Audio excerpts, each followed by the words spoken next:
that has made Henry's family more money than they know what to do with. It sounds like he made peace with it, at least. He did, and I was getting there. I thought I had another few years with him, and then this happens. Henry's voice turns husky. First my grandparents, now him. He was all I had left, and he's gone, just like that. There's no point reminding Henry that he still has a brother, because Scott Wolf is a lecherous snake, and not someone either of us wants around. And then there's his mother. But Henry's been estranged from her for almost 20 years, and it doesn't sound like there's any desire to reconcile there.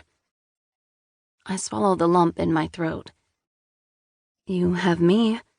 I know it's not the same, but I'm here whenever you need me. However you need me. I slide the glass out of his hand. And maybe we should ease up on the scotch for now.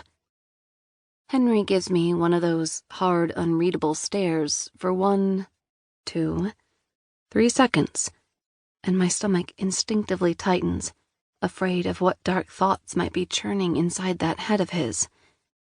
And then he chuckles. It's a bitter sound.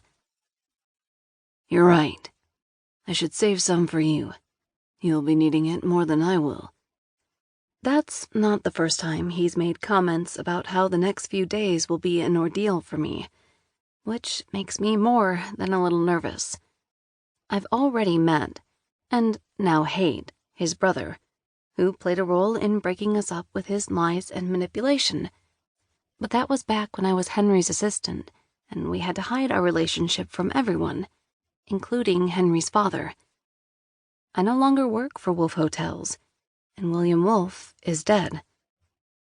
Abruptly, Henry leans in to grip the back of my head and plant a hard kiss on my mouth, the sweet, smoky taste of liquor on his breath. I half expect him to yank off my sheet and take me right here under the morning sky, but he pulls away just as quickly. Climbing out of the chair, he throws his arms above his head in a stretch, and then pushes his briefs off his hips, letting them tumble to the concrete. He's a little unsteady on his feet as he stalks to the edge of the pool, without so much as a glance around for onlookers. We're some 80 stories up in the Wolf Tower penthouse, and it's still early enough that there likely aren't spectators in the few equally tall buildings around. Not that Henry would give a damn if there were. He smoothly dives in, sending a small splash in the air before emerging on the opposite side of the pool to grip the edge while thrusting a hand through his wavy chestnut-brown hair, pushing it back off his face.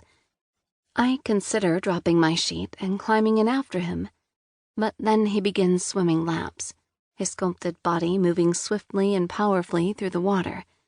And so I sit and quietly admire the indomitable Henry Wolf as the sun climbs the horizon beyond, wondering what the fresh hell the next few days will bring.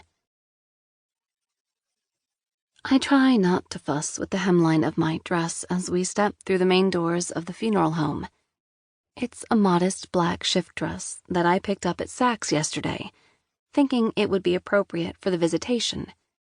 It, along with a pair of classic black pumps with a price tag that made me choke, complete the understated look I was going for. Still, I tried my best to look like I belong next to Henry, fussing with my makeup and hair for almost 2 hours. Meanwhile, Henry stands tall and sharply dressed, as usual, in a tailored black suit and tie, and matching socks that I chose for him while he showered. Ready? Are you? I peer up at his handsome face, a face that ensnares females of all ages instantly. I know because I've watched it happen from the sidelines countless times. And take in the steely mask. It's been firmly affixed since he swam some 50 laps in his pool and sobered up.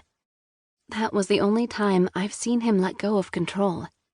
Since then, he's been in and out of the penthouse, but mostly out, splitting his time between the Wolf head office and making arrangements for his dad's burial. All business as usual. His emotions